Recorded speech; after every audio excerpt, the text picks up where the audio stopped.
morning, everybody. So today we're talking about William Penn. I had a difficult time finding a portrait of him that I liked. There are a few of them out there. I had originally chosen a portrait that him in his older years, that he looked very portly and cartoonish, and I didn't really like it. So I kind of looked around a little bit more, and I found this one that looks a little more lifelike. So this one I kind of like a pastel of him. Don't really know how old he was at the time, but it's a nice portrait. But before we get into William Penn, what did I forget from last week? So Roger Williams, somebody asked me how many children he had, and I was kind of at a loss because I knew I had seen it, but had kind of overlooked that. I didn't really remark much about that. So I looked back, and I was correct. It was 6 children that he had, 3 boys and 3 girls. So, yes. So William Penn. The bibliography I have, as one might imagine, William Penn inspires a lot of children's books. And I was thinking some time ago about all the characters that I'm covering in this series. William Penn is really the only one that I remember from grammar school. I remember, and I don't know what grade, but it was probably 3rd or 4th grade, learning about William Penn coming over, that he was a Quaker.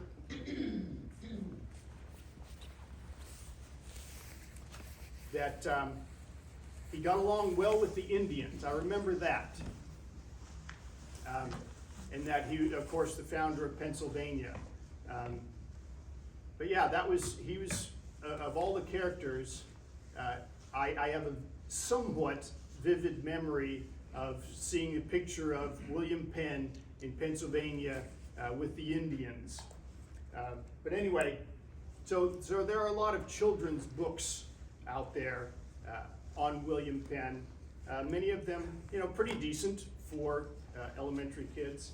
This first one, however, is Charles River Editors. It's an interesting publishing company that puts out a lot of biographical material. And I'm kind of torn on this publication.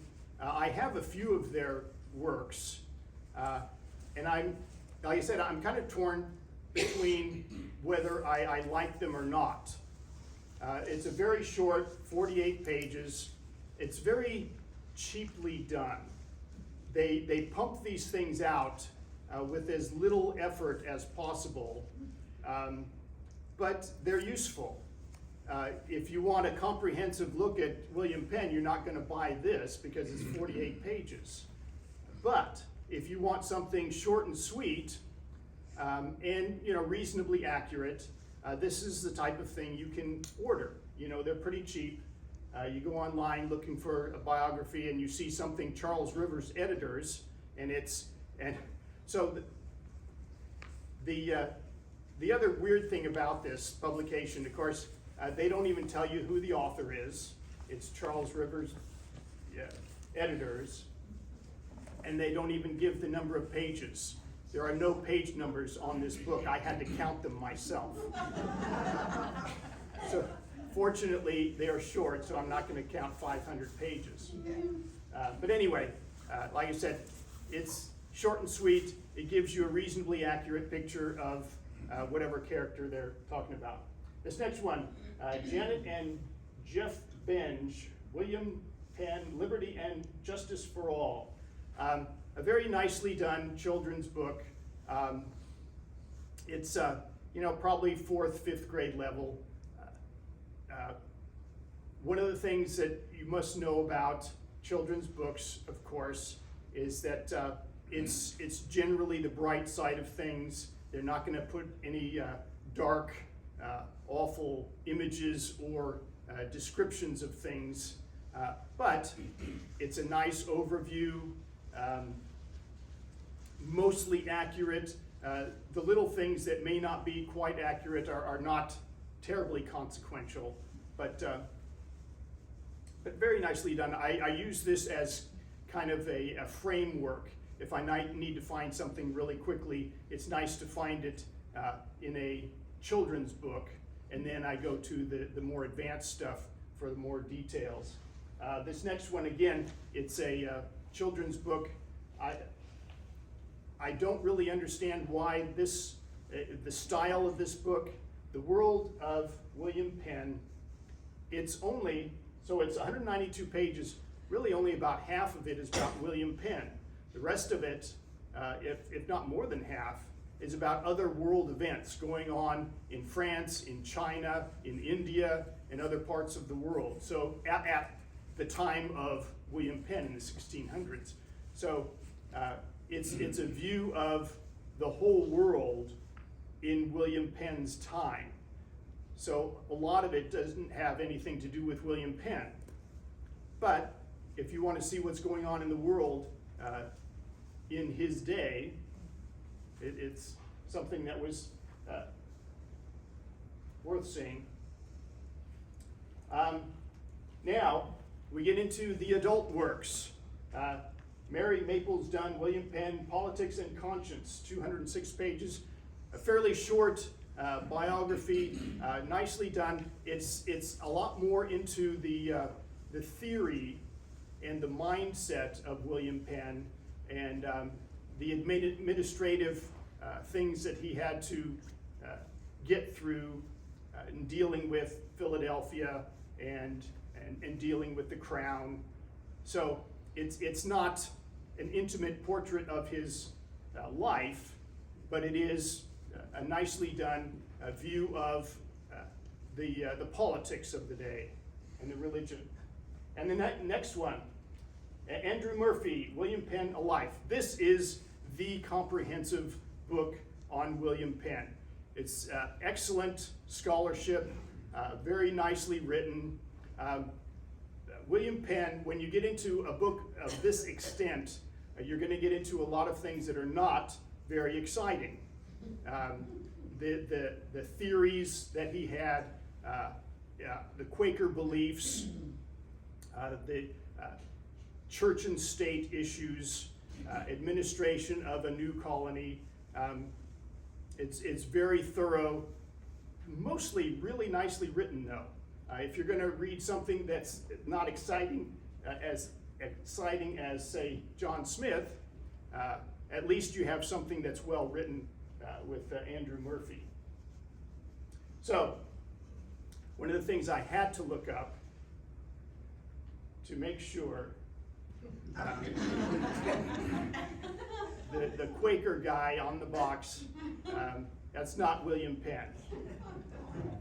The logo came, somebody developed it back in 1877, I think, and they wanted everybody to know this is not William Penn, but it's sort of William Penn. It represents the values, the wholesomeness, the honesty of the Quakers. So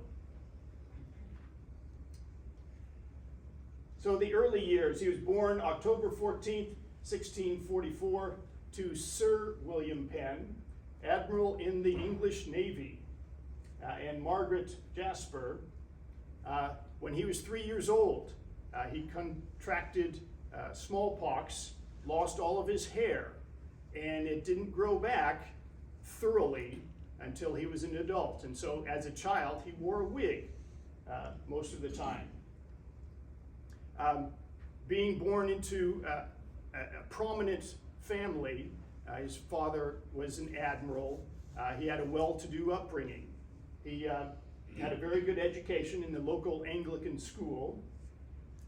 And he notes that he became serious about religion around the age of 11. Someone had asked me earlier, why in the world would a prominent a kid from a prominent family, well-to-do, get mixed up with Quakers, because they were, generally speaking, more of the commoners. But you never can tell what each individual, the spiritual needs, the emotional needs of any individual is always a question. And so William Penn said that going to an Anglican church, even at 11, he started thinking in very spiritual terms, getting serious about his spirituality and his relationship with God. They moved to Ireland when he was 15. Being an admiral, being an admiral's son could be both very exhilarating in the highs of being close to the king, and it could be very dangerous if you fall out of favor or if there's trouble somewhere in the government. He was given property. The admiral was given property in Ireland, and so they traveled to Ireland every so often, sometimes to get out of the heat of politics in England. And so this is Admiral Sir William Penn.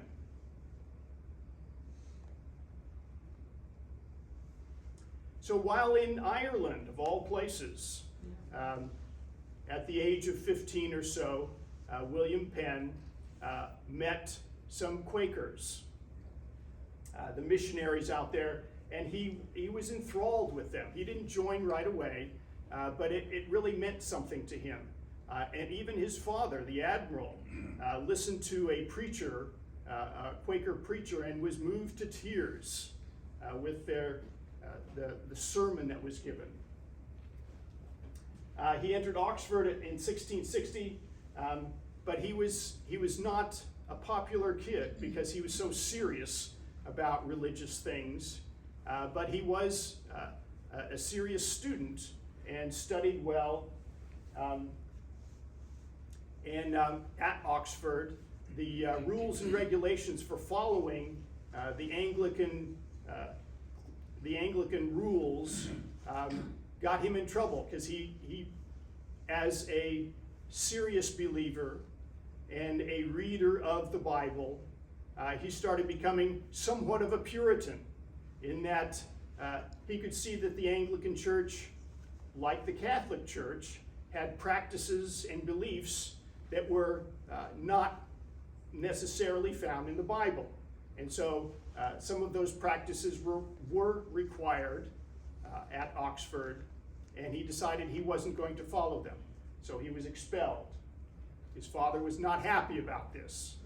His father beat him seriously, and he ran away for a short time. His mother calmed things over and brought him back. But this was the day when following the Anglican practice in England was essential. If you did not, the consequences could be serious. And his father, as a very prominent man in the government, in the Navy, let his son know that following these practices was not a choice. You will follow the practices of the Anglican Church. So one of the things that was becoming popular at this time in the 1600s was for parents to send their young sons on a tour of the continent to see the crowned heads of Europe, or at least the major ones. And so he was sent to France first, and he could see the court of Louis XIV, the grandest of them all. Unfortunately, Versailles was not finished at this time, so he couldn't see that, but he could see the opulence of the court of Louis XIV, and he was duly impressed. And one of the things that was very anti-Quaker that he had the rest of his life was stylish clothes that he loved. One of the odd things that you wouldn't think that a Quaker could do, especially a prominent one, was to wear fancy clothes. But at this time, he fell in love with them. He didn't particularly like the court and a lot of the other practices that seemed very phony to him, but he loved the clothes. When he came back, his father thought that it might be a good thing for him to receive some training in the law, and so he did. And he had a great mind for it. And he studied, probably not too long, maybe a year or so, but received a very good basic law education.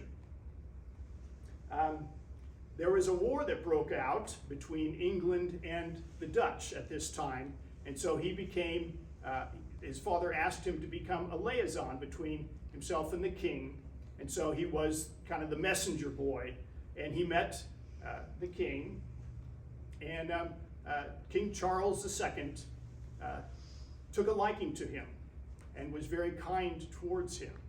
And so, and one of the things that King Charles had admiration for his father, because his father, as many wealthy men do, you make loans to the king. The king asks for these loans. The wealthy give them to him with the understanding that the king is not going to pay these loans back. But you will receive favors from the king. And sometimes it's in the form of lands that the king can bestow on you. Lands sometimes taken from people like the Irish, and sometimes people like the Native Americans. Lands that the king did not really obtain properly, but these are things that the king can do for you. So here's the opulence of Europe. This is the first portrait of William Penn that was done. He was probably about 21 at the time.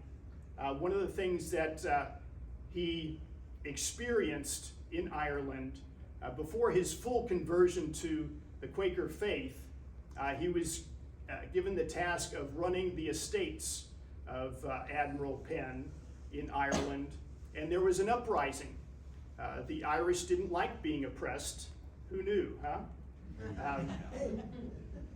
And so there was an uprising of Irish, and William Penn, soon to be Quaker, put it down, and put it down viciously, and he liked it. And he thought, maybe I might want to be a soldier.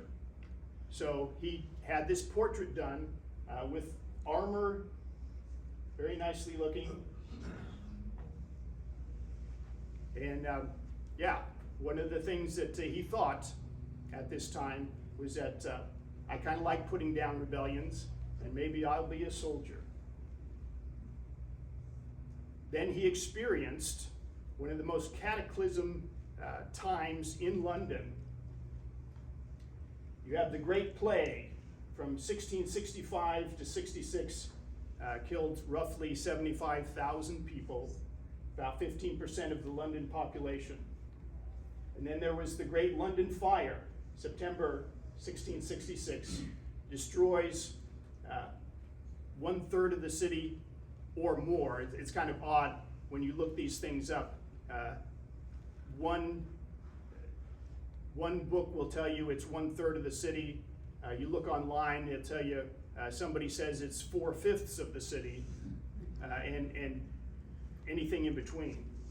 But anyway, it was devastating. Both of these events, back to back. Many people would think that this is the end times. God is punishing us for our sins. The end of the world is coming. And many people started thinking in spiritual terms. What is God? What's the message that God is sending us? He obviously is not happy. And William Penn in Ireland hears about these. He was not involved in them directly, but hearing about it in Ireland, he was very deeply moved by these events. So here's the plague. The carts that would go up and down the streets collecting dead bodies. And this was every day. I did a lecture a few years back on Samuel Pepys, who was a great diarist of this time. And he would talk about how today maybe 1,000 people were declared dead. Tomorrow, the next day, another 1,000 people died. The next day, it's increasing. Now we have 2,000 people dead today. And it was just a horrific catastrophe for London. And then following, the Great London Fire that destroyed a large section of the city.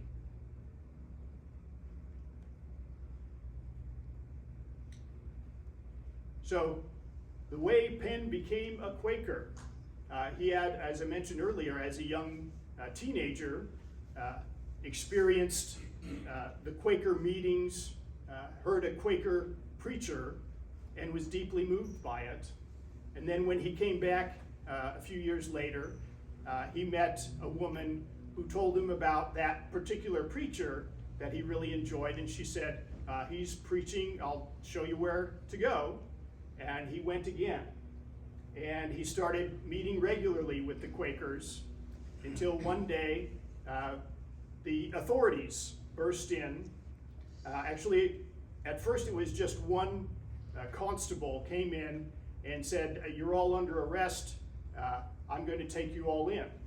William Penn, not yet a Quaker, grabbed the guy. And William Penn's a big, strong guy, by the way. William Penn grabs this guy, takes him to the stairs. They're on the second story of this building, and he's about to throw him down the stairs. And the other Quakers say, no, this is not our way. Let him go. And so he let him go, and Penn said, he'll be back with more men. And they said, yes, but it's not our way to resist. We will be arrested, and that's okay. And sure enough, a few minutes later, more constables came. They arrested the group, and William Penn went to jail with the rest of them. Now, when the judge found out that he had the son of Admiral Penn, the judge said, wait a second, no, you don't need to be here. You can go home. We don't need to arrest you. We know you're okay. And William Penn said, no, I am a Quaker now. I will go to jail with the rest of them. But you're going to hear from me because I have very good legal training, and we're going to get out of this. And he did. It was just a weekend in jail, and William Penn finagled the legal system and got everybody out afterwards. One of the problems of the legal system is that even the judges didn't always know the law very well, and William Penn did, and he could finagle in ways that frustrated the judges very often, because he would ask to see what particular law we were breaking, and that's something that not very many people would do. And he wanted to be specific. What exactly did we do wrong? And that would very often get them out just for those questions. But the admiral is not happy. What do you mean you're a Quaker? His father has this big confrontation with him. He says, I'm a Quaker. Very interesting conversation. His father takes him to another room, says, get away from the rest of the family here, and takes him to an upper room. And William Penn is expecting another beating.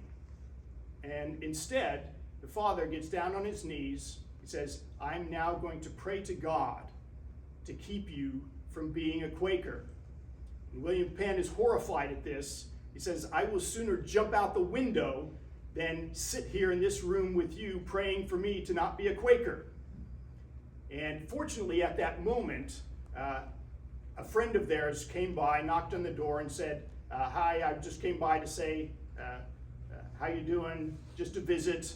And that took the tension away. And but anyway, Penn's William, the son, stuck by his guns, said he's going to be a Quaker. And at first, the father wasn't doing anything.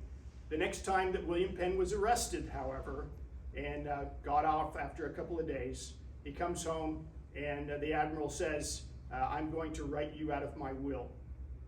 I've had enough of this. You're a disgrace to the family, and I'm just not going to put up with this anymore." And so William Penn left, kicked out of the house, and accepted into, of course, the Quaker family now. And at first, he said he thought that it was a great exhilaration. He was now free from the cares of the world, of having to take care of the Irish estates, having to worry about all of the money that he had to deal with, the properties that they had. And he said at first it was a great exhilaration. I'm now free. He was arrested again. It turns out that George Fox, who is the founder of the Quakers, was a great preacher, but he was not a great writer.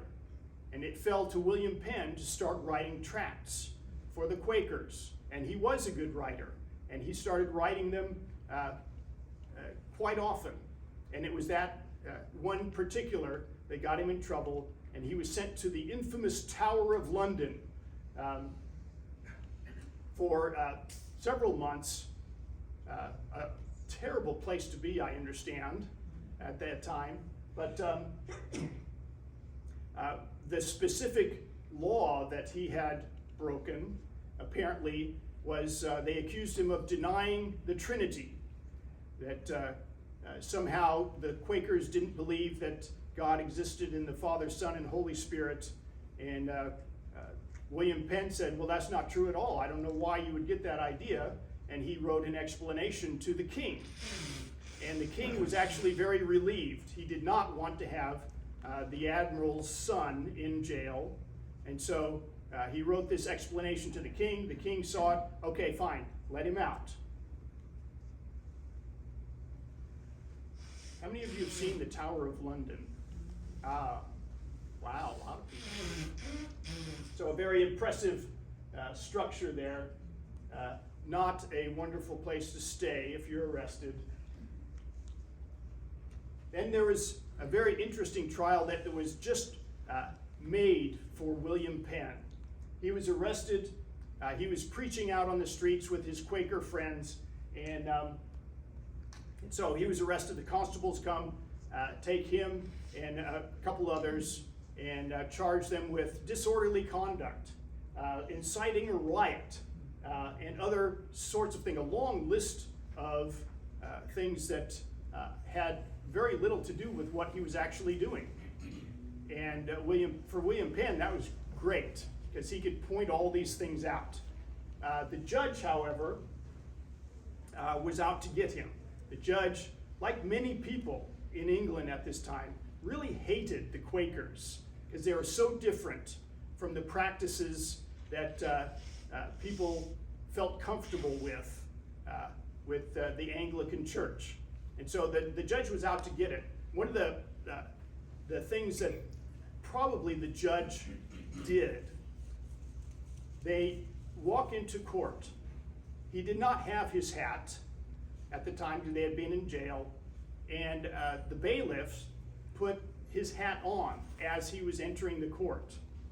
Now, one of the things that the Quakers refused to do seems kind of silly now, but it was actually the law. If you are just meeting a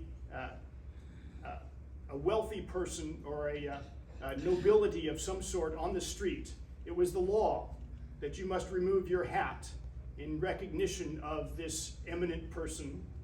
If you walk into court, you must remove your hat to show deference to the judge. The Quakers refused to do that.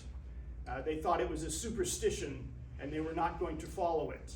I will show you all the honor that you are due, but removing my hat is not anything of substance. And so they knew that. So they put a hat on his head as he entered the court, and the judge said, "Remove your hat." And he said, "I will not." And he said, "Well, why not? You need to show deference and honor to the court and to me." And he said, "I will show you all the honor I can, but this doesn't mean a thing. Removing my hat is not the way that I show honor to this court." So he was fined for that, in addition to all the other things. But it's an interesting thing that William Penn, in answer to this, said that, look, I didn't put on this hat. The court did. You should fine the court for this offense and not me. Didn't do well with the judge, but it was a good answer. So this became a landmark case because William Penn was not allowed to give much of a defense, but in his statement, he said, and the witnesses, 2 or 3 witnesses that came forward describing that day that he was giving this sermon out on the streets, nobody said anything about a riot. Nobody said anything about stirring up trouble. He was peacefully, with the other Quakers, speaking out on the street. And so the jury found him not guilty. He was only guilty of preaching, but not inciting a riot or any of the other long list of things that they charged him with. The judge was furious. As strange as it seems now, the judge had such power in the court. He ordered them back to deliberations and said, "You need to find him guilty. Go back." And they did. They came back again. Not guilty. He's only guilty of preaching out on the street, which is a very minor offense. And the judge said, "No, you don't understand. I will send you all to jail. I will fine all of you if you do not find him guilty. Now go back again and find him guilty." They went back again. And during this whole time, William Penn was encouraging them. Don't let him do this to you. Don't let him change your mind. You know the truth. And so the jury came back again, said not guilty. The judge said, "Okay, you're all going to jail, and you're all going to be fined." And so eventually, since he couldn't find William Penn guilty, he did fine him the 40 pounds for being disrespectful and not taking off his hat. William Penn's father, the admiral, had softened his stance from earlier and paid the fine. William Penn got out. And then William Penn worked to get the jury out as well, and to make sure all of their fines are taken care of. As I say, this was a landmark case. This went to a higher court eventually. William Penn pursued this so that this travesty of justice could not happen again. And eventually, it went through the court system, and it was found that this was illegal for the judge to do. The judge, of course, was angry about this because at the time, it was a perfectly legal thing that he thought he could do. But he was found eventually, no, this will never happen again. Now, the judge was not punished for what he did because it was legal. But from that point on, judges could not punish a jury for their verdict, which, nowadays it seems, well, of course not. Why in the world would a judge be able to do that? It would destroy the whole purpose of having a jury to begin with. Anyway, here's another prison at the time, probably more infamous in their treatment of prisoners, Newgate Prison. And I think this was finally destroyed back in early 1900s. So William Penn is now reconciled with his father. The admiral had paid his fines, and his father is dying. Not a very old man, in his 40s still, but he had some sort of illness. On his deathbed, he forgives his son and ultimately says, you need to follow your conscience. That's what all people should do. And so if you're a Quaker, you're a Quaker. Dies in 1670 and receives a great state funeral for the services that he rendered to his country. William Penn finds the love of his life. Of course, he was arrested again. Who knows how many times he was arrested, but this time he received a 6-month sentence. Once he gets out, he marries a woman that he had met some time before from a very nice Quaker family. I saw this name and I thought, this is a very interesting name. I'm going to have to look up how to pronounce it because who wants to give a shot? How do you pronounce this name? Juliana. What? Juliana. Gulielma. Gulielma. I thought, wow, where in the world does this name come from? Never heard anything like it. So I looked it up, and it's a combination of Italian and German. Guli is the Italian version of William, or will, as in your desire, what you want, your will. And then the other half is helmet. So you can make of that what you will. Anyway, he asks Gulielma Springett to marry him. They get married. Now, in a Quaker marriage ceremony, it isn't much of a ceremony. Everybody's there in the meeting house, and for those of you who know something about Quakers, their meeting house is a very quiet place. They come in, they sit down, and they wait for the Spirit to move them.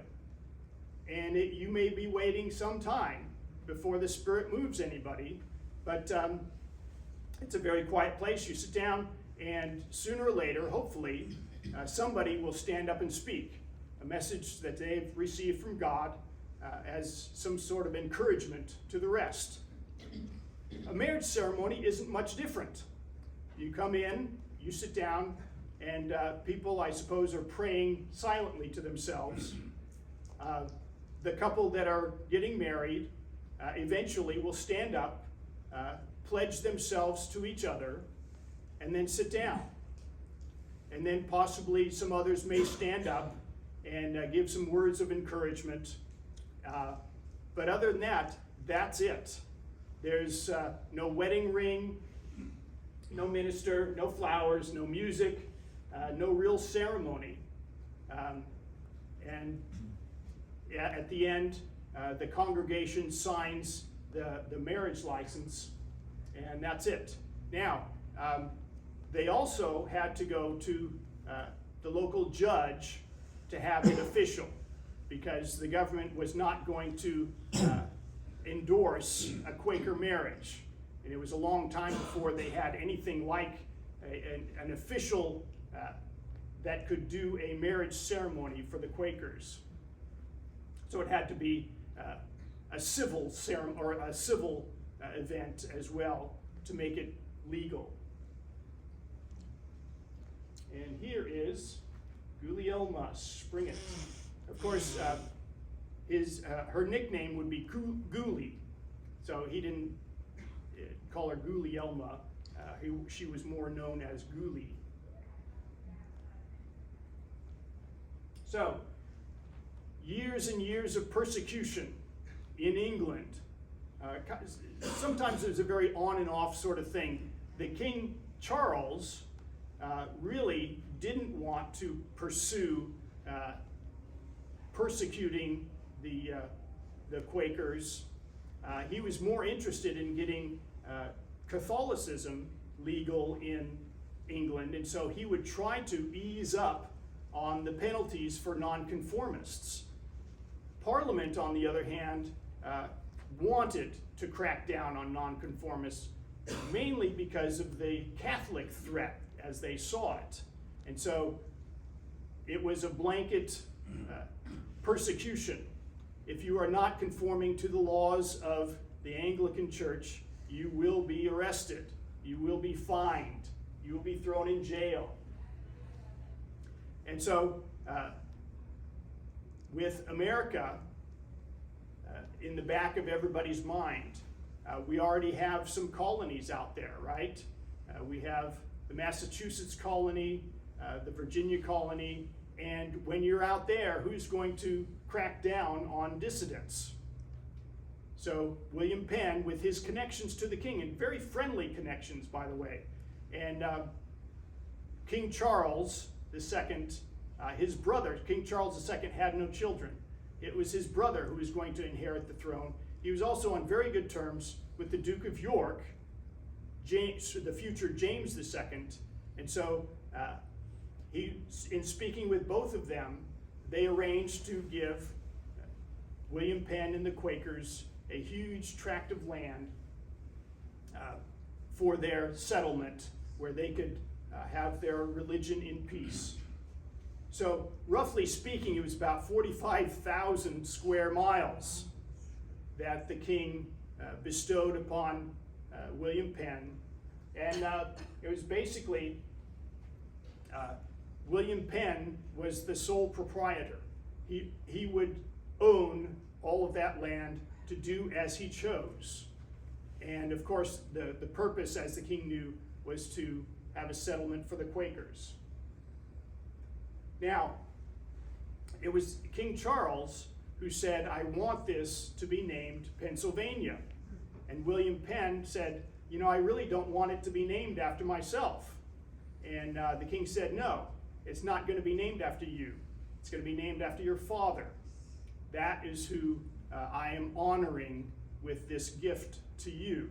So I want it to be named Pennsylvania. And so, as I said, one of the things that kings do is give favors that cost them nothing in return for the loans that cost the rich person quite a lot. So he was really repaying an 11,000 pound debt to the estate of the Penns. So William Penn now owns a huge tract of land out in the New World. He could do with it as he chose. He could create a government however he liked. He could be the sole dictator if he chose to be. He could make it anything he liked. The one thing that the king stipulated, however, is that you could not raise an army. You were not going to have a military there in Pennsylvania, but aside from that, you organize your government however you please. Now, William Penn, being a Quaker, was not going to create a dictatorship.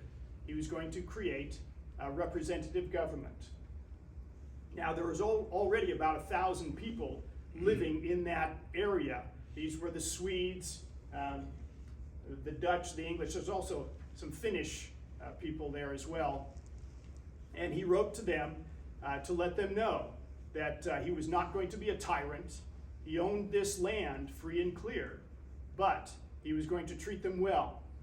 They were going to create a representative government and institutions that would not oppress them. He also wrote to the Native Americans. These were the Delaware Indians, also called the Lenape, I believe it's pronounced. And to their chiefs that he now owned this land, but he was not going to be oppressive. He knew that many English in the past in other colonies were not treating the natives well, but he was going to be different. and he wanted to let them know that he was their friend, and any land that they used would be paid for.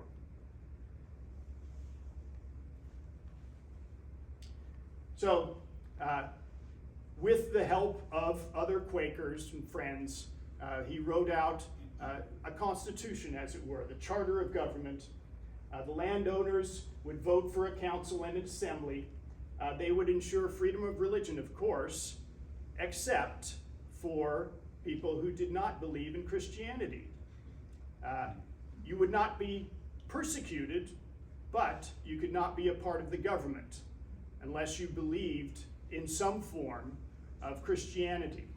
You had to believe that Jesus was the Son of God. You had to believe the Trinity. But aside from that, you were not going to be persecuted. So there would be the secret ballot, trial by jury, death penalty only for treason and murder, which is a great departure from the laws of England. In England, there is a long list of things for which you could lose your head or be hung. Sometimes as simple as theft, you could be executed for. However, William Penn, being a very moral person, was going to enforce a long list of morality laws to make Pennsylvania a good place to live. So, these are the vices that would be outlawed. Fornication, obscene words, stage plays. As we know, stage plays incite some terrible thoughts in people. Cards, dice, May games, Morris dances. How many of you have ever heard of Morris dances? Okay, I thought a few of you might. Horse races, lotteries, bowling greens. So for those of you who have never heard of Morris dancing, and I've never heard of it until I saw this, I thought, wow, Morris dancing. What is specific about Morris dancing that it would incite people to such lasciviousness that it should be outlawed? So, if you didn't know what Morris dancing was, you're now going to learn.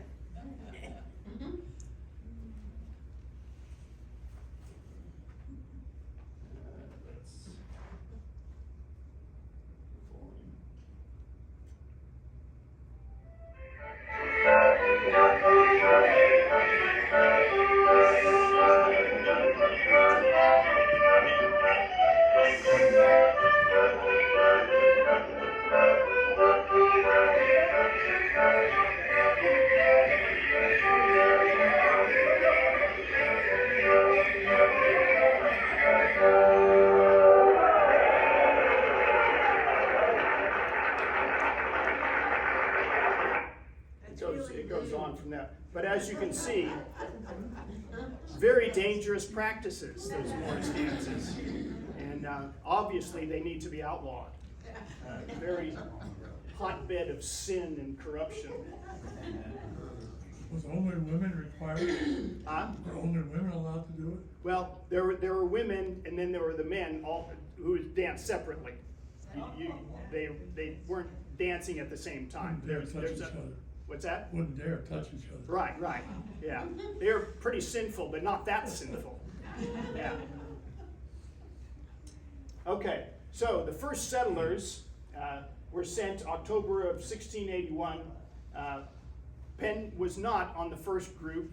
He came a little bit later. But the ships were arriving on and off all throughout this first few years. And of course, the capital city, Philadelphia, the city of brotherly love, was something that William Penn wanted his capital city to be named.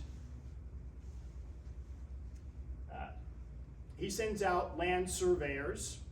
He was going to make Philadelphia a modern city.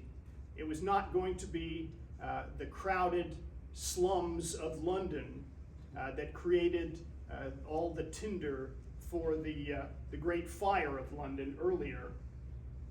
Does Philadelphia mean brotherly love in some language? Yeah, that's Greek. Philos is love in Greek. So yeah, Philos, and then Delphi, I guess, something like that, would be brother. Yeah. So the streets were going to be very wide. The houses were going to be made of brick. The houses would have lawns. They would each have a yard to separate them from the other houses so that they would not be so crowded together.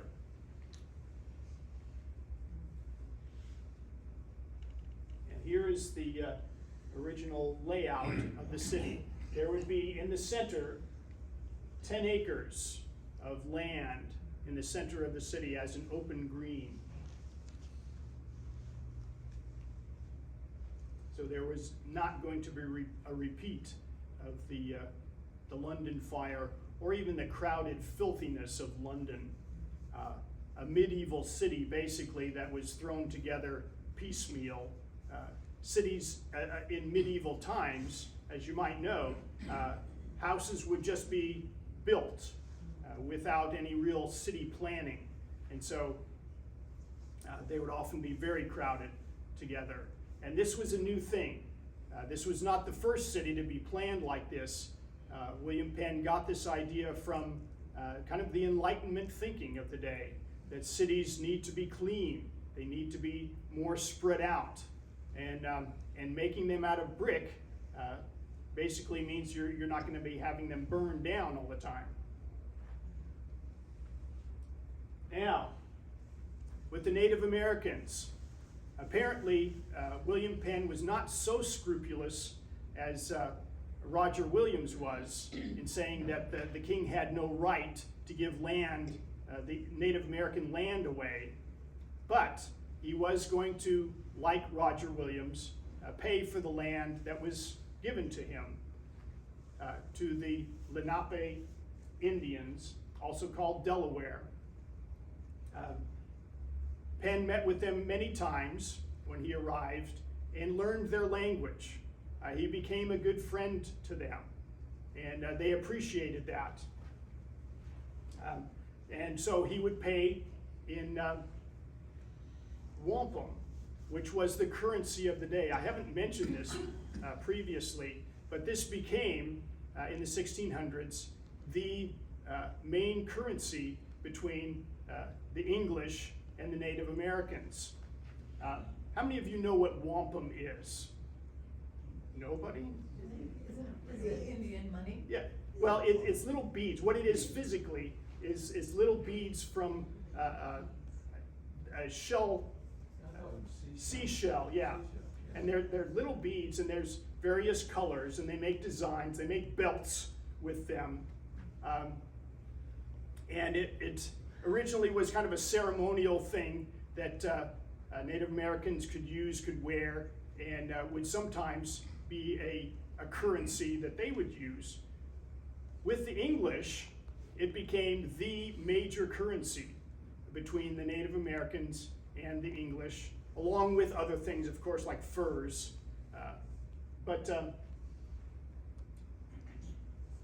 it was a very time-consuming process to make these belts.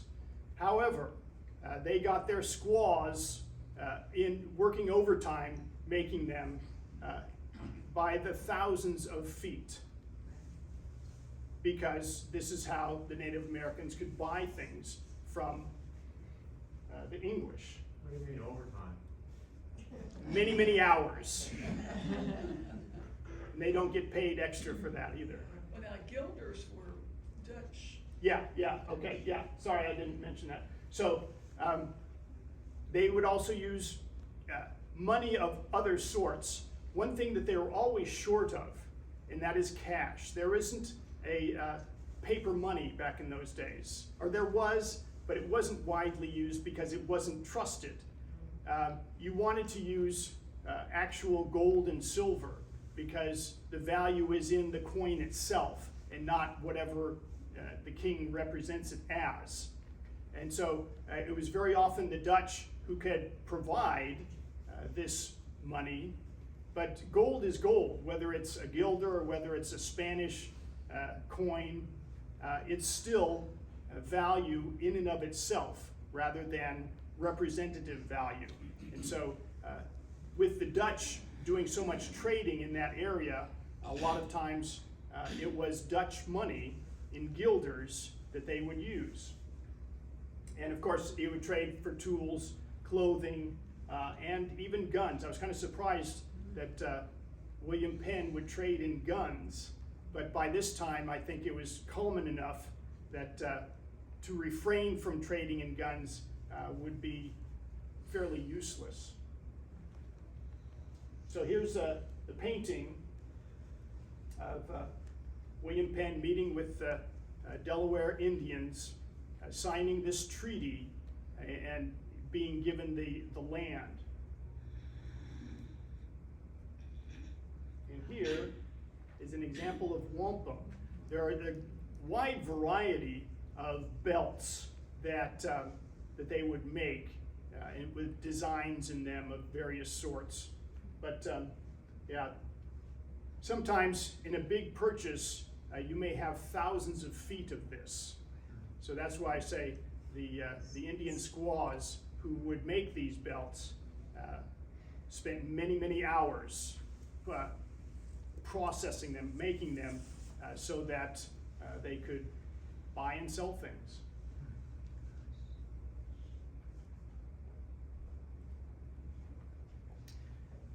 So, one of the big problems that all of the colonies had, and Pennsylvania was no exception, boundary disputes.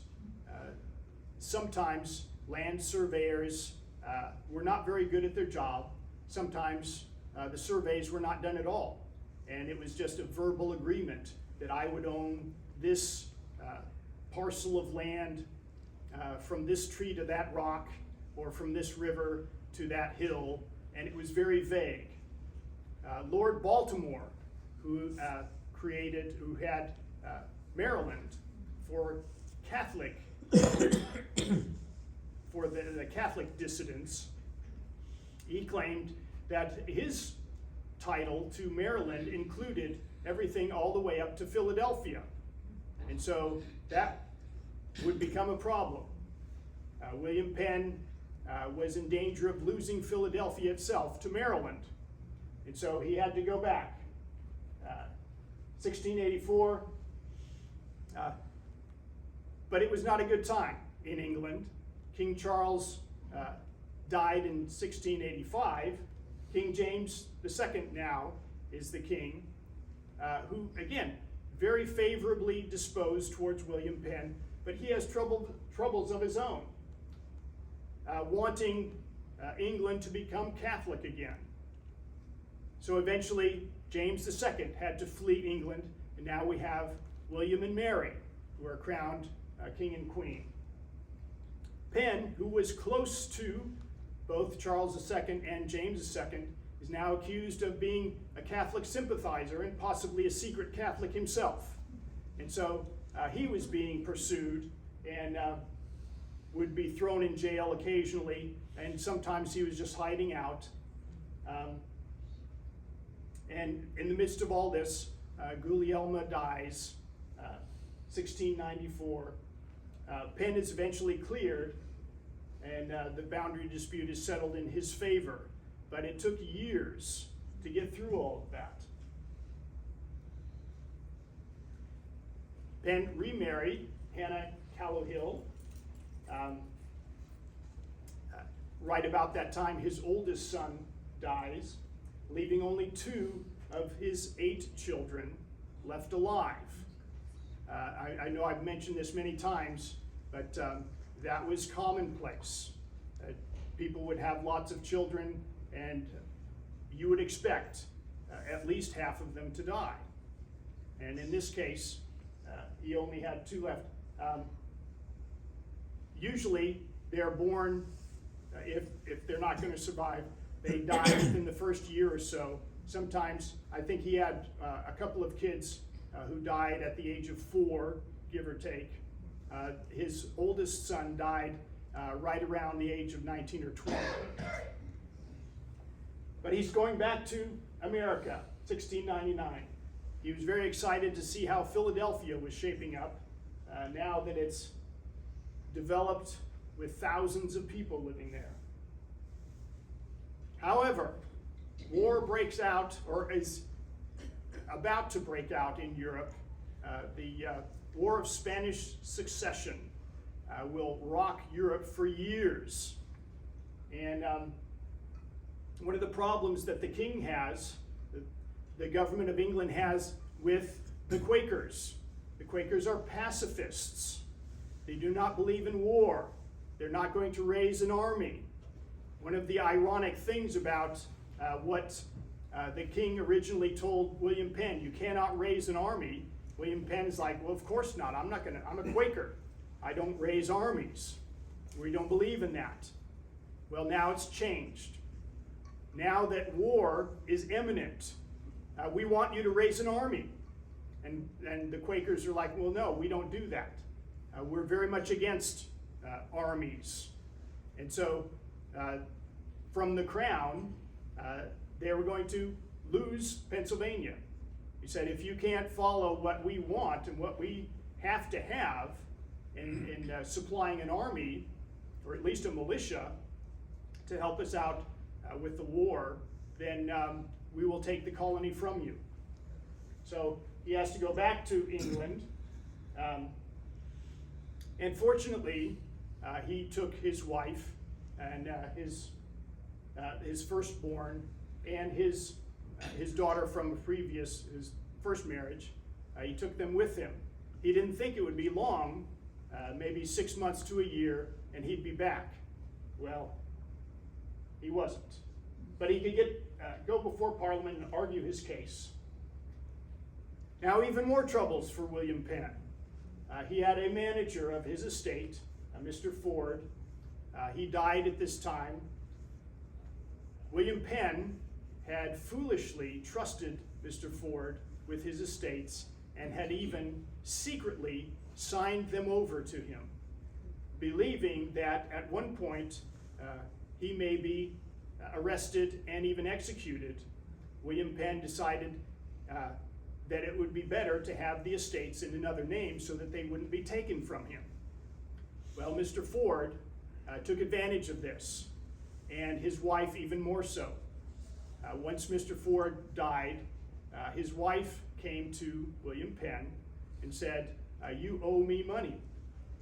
If you want your estates back, I will sell them back to you, but the estates are mine. And by the way, you owe me in back rent from these estates that you have been collecting. And so,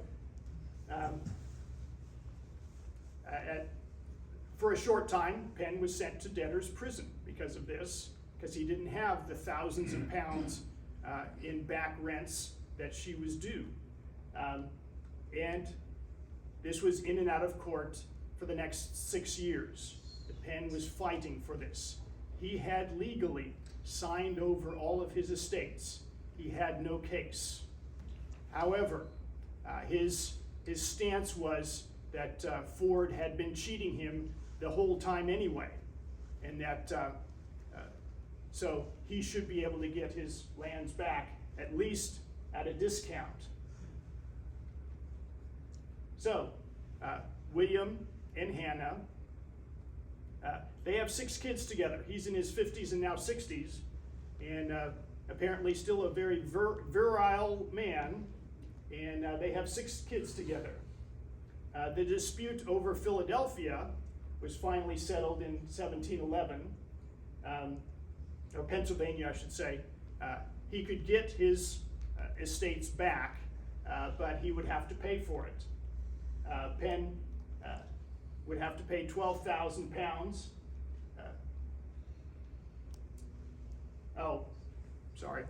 Now, after that, it was settled in his favor if he would pay, but he's getting to be an elderly man, and the crown is thinking, we really want to take Pennsylvania, getting those two mixed up. We want Pennsylvania out of your hands. And they were willing to pay him for it. And so he signed over Pennsylvania to the crown and was paid. In 1712, Penn suffered a stroke, but soon recovered somewhat. He was in decline, however, and it was obvious that he would not live much longer. However, he suffered another one a year later, and deterioration at that point was obvious. But it was very slow. Over the next 6 years, finally he died July 30th, 1718. And here is William Penn at the top of City Hall, way up here. Now, here is, see the little men down below, and you notice this the statue is much like Roger Williams' statue, the one that I really didn't like, because he had his hand out like this, and I thought, why? I don't get that pose, but apparently it's something that means something to people at the time, with your hand out like this. Maybe it's something along the lines of to calm someone down or to show peacefulness. But at least this one's a lot nicer looking than the Roger Williams one. So, okay. What is in his hand? Huh? What is in his hand? In the other hand, The see one this back. one is just out like this. Yeah, what's in the other? I don't do think not so. know. Oh, it's probably like a scroll of the charter of Pennsylvania. Doesn't that look like paper? I'm talking about the right hand. This hand. That This hand. is the Okay, there's bottom of nothing his in hand. that. He has his hand like this. It's that window above there that looks like it's a door, or a door, or whatever. Yeah, this is the background down here. So yeah, there's nothing in this hand. Understood. Did he ever, I'm surprised, I guess I didn't really know much about him, but in my mind, I pictured him being in Pennsylvania the whole time as the head of the government of the colony, and he was in England. Yeah. a lot. He was not in Pennsylvania for very long. The 2 times he was there, he was not allowed to stay for more than 2 or 3 years each. So yeah, he had to. So he he had spent. nothing to do with how the. Well, that's not exactly true. So in his life, the first few years anyway, even when he was in England, he was still in charge of the government. He, of course, had someone there as his representative, but he, in the times after he came back the first time, he was writing letters constantly that he would communicate back and forth with the government in Philadelphia. And I didn't really get into that because it was very complex, but he had nothing but trouble with the people of Philadelphia and Pennsylvania, constantly squabbling over things like property boundaries was the biggest one, but other things as well. In running the government, people are never happy entirely with their government, and they would look to him to solve problems that sometimes just were not very easy to solve because people squabble. So, yeah. Yes? Where does the Slovenia come in as far as, it's on Penn, what is Slovenia? Sylvan means forest. Forest, okay. So, yeah, it's William Penn's forest. Yeah. Yes?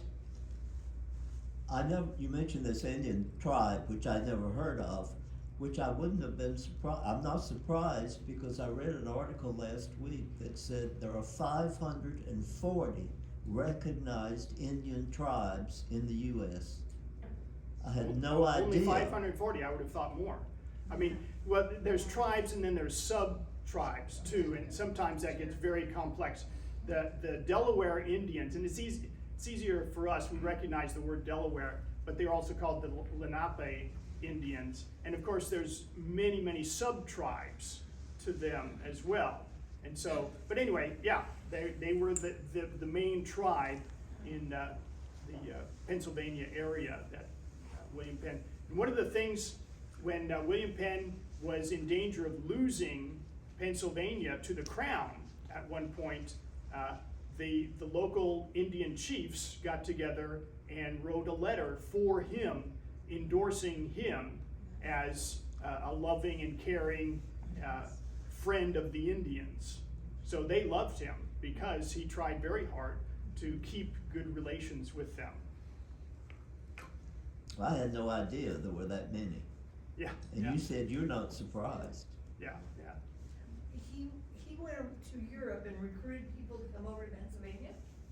So when it was an effort by the Quakers for Pennsylvania, because everybody knew that the purpose of Pennsylvania was as a sanctuary for the Quakers. Kind of an interesting kind of loophole, I suppose, that if you are in England, you can be persecuted, jailed, fined for being a Quaker. But if you go to the New World, hey, we're fine with that. You're still part of England, you're still under the British crown, but it's perfectly legal in the New World. You can have your religion as you like. Did he give them land, or did they have to buy it? Well, so the allotments that were given, both town and the farmlands outside, they did have to pay for them, but they're very cheap. And that was another very complex, very difficult process, because unless you get an awful lot of land, you're not going to be happy because so-and-so got more and better land than I did. And so, they squabbled about that endlessly, which was a big headache for Penn. Fox started the Quakers in Northumberland, and Northumberland sent a lot of their people who were Quakers over to Ireland, a place called Armagh. What I'm wondering is, do you know where Penn went when he went to Ireland as a teen? Was it to Armagh, or was it close by? I'm not sure. I assume that it would be in that area, but I'm not sure about that. Yes? Do you have any knowledge about how it came to be that the state became the namesake of William Penn? Well, yeah. His father, the Admiral, Sir William Penn, was a good friend of the king. They were very good relations, and when William Penn, the son, said that I want to start this colony for the Quakers, the king said, yes, and I want it to be named Pennsylvania in honor of your father. Because William Penn himself said, that's kind of a vain thing, I don't want it named after me. And the king said, no, it's not after you, it's after your father. He's the one I want to honor. Anything else? If you want a new perspective on rugby, come Friday lecture at 11 o'clock at 110. Fred Bailey, another historian, is going to talk about a different perspective of rugby. So Yeah.